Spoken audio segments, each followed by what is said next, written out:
Somaliland sodasho samada dusheediyo xidiga hay ku socotaa soo noqon mayse sina iyo walaalnimo aan kala sanayn jirin dhammaantiyo wanaaga Somaliland ku caantahay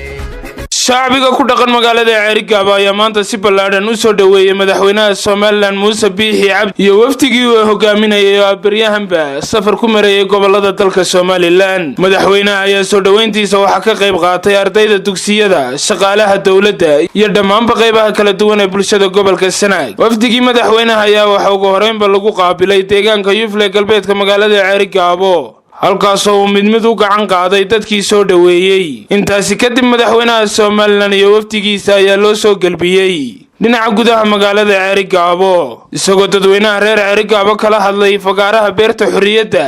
waxaana ugu horeynba halkaas hadallo ka soo jeediyay maayirka degmada Ceerigaabo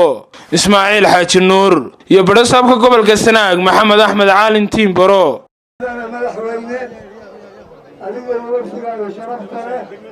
kula socda ku soo dhawow gobolka Sanaag mudane madaxweyne adiga nafsigaaga sharafta leh ku soo dhawaada mar labaad waxaad ku soo dhawaataa mudane madaxweyne gobolka khayraadka faleenka iyo xabagta waxaa la yidhaha gobolkii awooyaasha gobolka khayraadka gobolka badda beriga banaanada iyo kaymaha iyo buuraha intaba waxa la yiraahdo wuxuu ilaahay nimco bixiyo ee uu gobol siiyo uu ku kulmiyay min xasiib beertayna gobolka cagaaran annagu waxaan leenahay kaymo dhan iyo buuro dhan cagaaran waxa iyaguna halkaas ka hadlay xubno kamid ah bulshada reer Ceerigaabo uu kamid yahay suldaanka degmada Ceerigaabo Suldaan Rashiid Suldaan Cali madax dhaqameed iyo waxgarad kale oo tiro badan oo dhamaantoodba si isku mid ah u soo dhaweeyay madaxweynaha Somaliland maalintii kambeynka dadka halka isugu yimid waana ka badan yihiin waa jacayl ay aad iyo aad dawladda u jecel yihiin adigana madaxweyne mar haddaad xukunka sanad haysay oo xogogaal noqotay oo dadka xogogaal u noqotay oo Sanaag xogogaal u noqotay inaad soo timaadid maanta oo aynu iswaraysanno waa waqtigii ugu fiicnaa Sanaag oo dhan oo Soomaali oo dhan baan ku soo dhaweeyay ana madaxweyne wax la yiri kullu baqaam laha maqaal halkan hadalka ka fulani waxa weeye inaan kugu soo dhaweyno gobolkaagii degmadii Ceerigaabo reer Ceerigaabo oo dhan annagoo wada dhan annagoo aan kala maqnayn baan kugu soo dhaweynayna waxa iyaguna dhankooda halkaas ka hadlay xubno kamid ah wafdigii madaxweynaha ku weheliyay safarkiisa oo ay kamid yihiin xildhibaan Reyte wasiirada wasaaradaha gaashaandhigga xanaanada xoolaha biyaha iyo wasiirka dhalinyarada iyo ciyaaraha Somaliland waa gobol runtii barwaaqa waase gobolka ugu dambeeya maanta gobolada marka runta la isu sheego markay noqoto maxaan ku raahdaa adeega bulshada markay noqoto caafimaadka markay noqoto waxbarashada markay noqoto wadooyinka iyo jidadka markay noqoto horumarka kale waa gobolka runtii gobolada kale aad uga xaray oo aad uga dambeeya waxaan leeyahay madaxweyne halkani waxay u baahan tahay wixii xaalxaal ay tabayso in la iska waraaciyo maxaan ku raahdaa lala riixo maahaane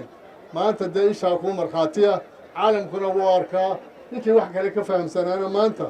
waxaan u malaynayaa waa cusub oo kale ayaa u muuqda waxaan leeyahay madaxweyne ku soo dhawow waxaan ka mid ahaa wafdigii madaxweynaha la socday meel kastoo madaxweynaha uu soo maro lagu soo dhaweeyana waan la socday waxaan ka marakacayaa intaa la sheegay meel rubciin gaadhay inaanay jirin reer Ceerigaabo dadka shaqada ka dhigtay Ceerigaabo caynkaas iyo Ceerigaabo madaxweynaha lagama ogola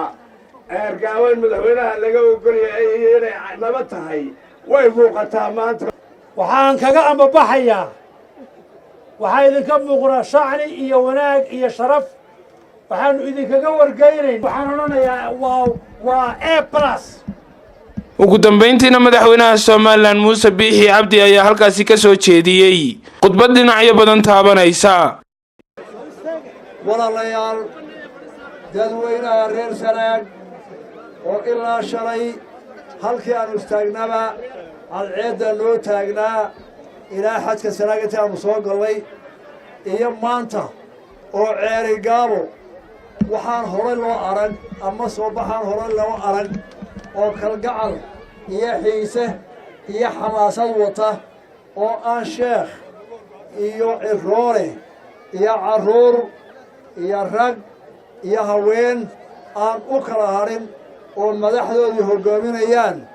walaalayaal farxadda iyo rayraynta iyo kalgacanka aanu tusteen aad iyo aad baanu idinka mahadnaqaynaa soo baxani wuxuu sheegayaa dadka Sanaag ku nool iyo maanta dadka ceerigaabo gudaheeda degani inay u soo baxeen qof ma aha dadkani hebel ma soo dhowaynayaan hebel looma taagna dhibtaa iyo hawsha iyo soo jeedkaa waxa loo galay qaraarnimaday soo dhowaynayaan madaxweynuhu waa qof laakiin waxa uu sidaa sharaftii qaranka iyo qarnimadii uu huwan yahay taasaa soo dhowayseen وجابر سيد على جابر بلشاوي كالسن تي في عرقابو.